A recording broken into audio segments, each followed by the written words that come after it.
So we've been dying to get this episode out. This is what entrepreneurship is all about, bottom line. Where you focus your attention and your expectations, that is exactly what you will get out of this. If you guys like the video, after this, leave us a comment or a like. We will appreciate the feedback. Love you guys. And I was always struggling with that idea on the point of like expectations. I think that's a very, very, very big topic. And that's just part of business. If you keep your focus on doing your best with what you have, then at the end of the day, it doesn't matter. And it's something that I've seen when you have a bad expectation, you suffer twice. Oh, well. Because you suffer while you are anticipating whatever bad outcome you are thinking of. Then when it actually happens, you suffer again. You are focused on what you are lacking. You spoke about the reticular activating system. What you focus on is what you will see.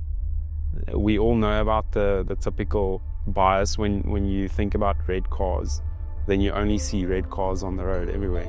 If you focus on the good, then that changes something inside of you as well. And it's something that I notice myself, and it's not just when it comes to finances, it's just in general. When you are continuously looking at or even expecting a bad outcome, then you make life a lot more difficult for yourself, because you're living with the stress of anticipating the bad outcome.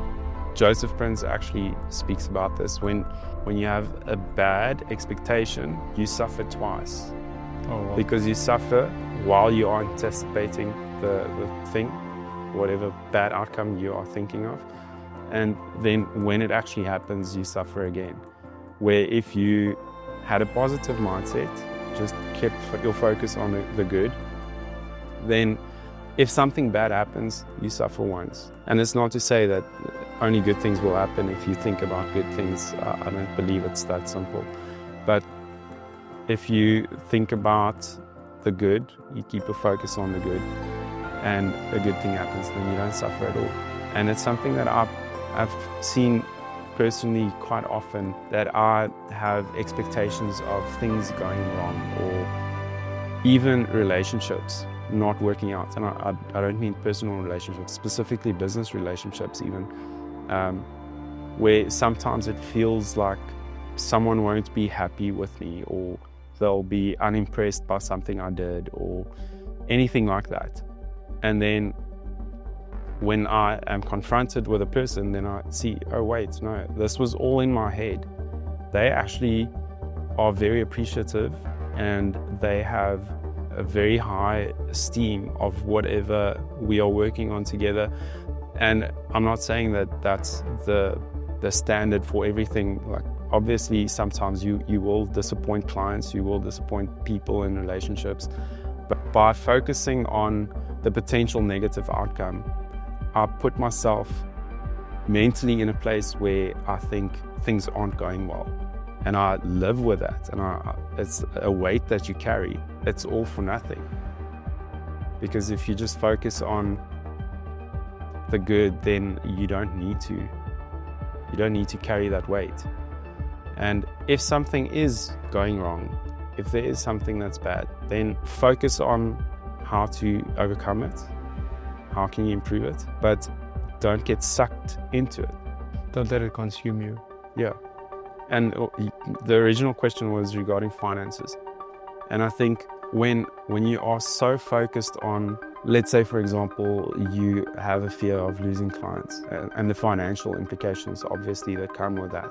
It influences every aspect of your dealings with that client. Practically, you as the owner of Hive, if you have a concern about a client that maybe we aren't reaching the targets that we should be reaching for the client, then you get stressed out. You think, we might lose this client. And your stress infiltrates the rest of the team. Now the team is thinking, this client is difficult. Not in terms of them actually being difficult to deal with in person, but just it's a difficult client to reach the targets for, and that influences their ability to achieve the targets. So it further takes them down a downward spiral, and it also eventually influences the actual communication with the client. If you have a negative feeling in the relationship, that will come through. And the person on the other side will experience that feeling. They might not know what it is or where it comes from, but they will feel something is wrong. And if you carry that mindset, you really set yourself up for failure.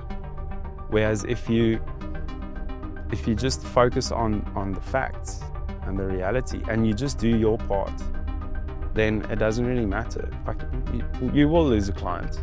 You will lose clients here and there, and sometimes that's a good thing. Sometimes you drop the ball and you do your best to make up for it, and that's just part of business. But if you keep your focus on doing your best with what you have, then at the end of the day, it doesn't matter whether or not you lose a client. But if you focus on potentially losing the client, then that's going to lead you to lose more clients. It's like where the Bible speaks about those who have will get more, and those who have little will get even less. Yeah. And I was always struggling with that idea, rather like grasping the concept around those that has, and you can see it. You can see people that achieve high ambitious goals, doors open for them and like things just move. On the point of like expectations, I think that's a very, very, very big topic. I think especially in business.